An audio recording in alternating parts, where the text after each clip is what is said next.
Welcome to the Distributed Systems series. In this introduction, we'll explore what distributed systems are, why they matter, and how they power the applications we use every day. Let's dive in. A distributed system is a collection of independent computers that work together to achieve a common goal, while appearing as a single coherent system to the user.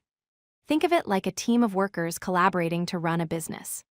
Key characteristics include multiple autonomous nodes network together, communicate via message passing instead of shared memory, and no shared global clock or central coordinator. These machines don't have direct access to each other's memory and must send messages to coordinate. We build distributed systems for three main reasons. First, scalability. Instead of buying one massive expensive computer, we add more machines to handle more users and data. Second, fault tolerance. If one machine fails or slows down, the system keeps running because no single machine is critical. And third, geographic reach. By placing machines closer to users around the world, we reduce latency and improve responsiveness. These benefits make distributed systems essential for modern applications. Understanding three core characteristics helps us build correct distributed systems. First, coordination without a global clock. Each node has its own local time, so coordination relies on message ordering and protocols rather than a shared clock. Second, network-based communication. Nodes interact over unreliable networks using message passing, which introduces latency, message loss, and reordering challenges. And third, no shared memory. State is distributed across machines, making consistency and replication fundamental design concerns. Think of these characteristics as the rules that make distributed systems unique and challenging. Most distributed systems share common building blocks. Clients are the user-facing applications and services. Compute nodes process requests and handle business logic. A caching layer provides fast data access for frequently used content. Message queues coordinate asynchronous tasks between services. Storage holds persistent, replicated data across multiple machines. And the network fabric connects all these components together.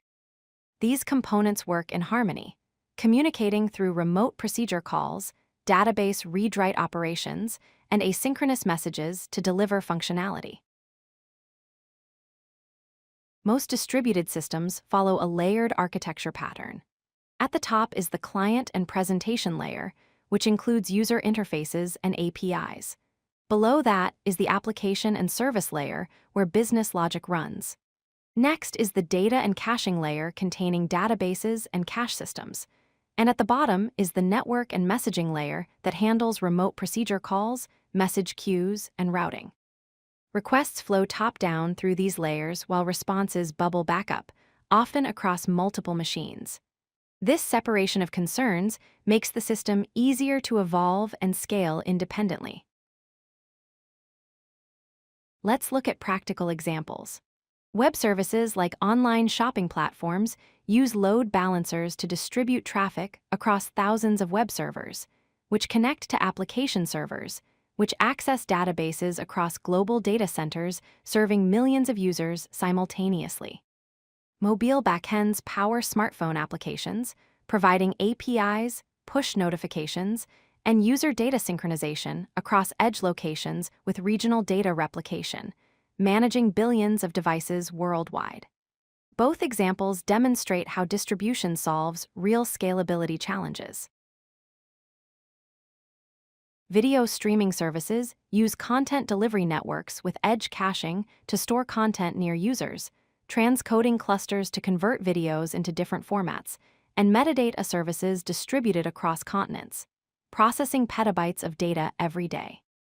Search engines maintain distributed index shards containing portions of the searchable index, query clusters that process search requests, and ranking services that determine result relevance, all working together to search trillions of pages instantly.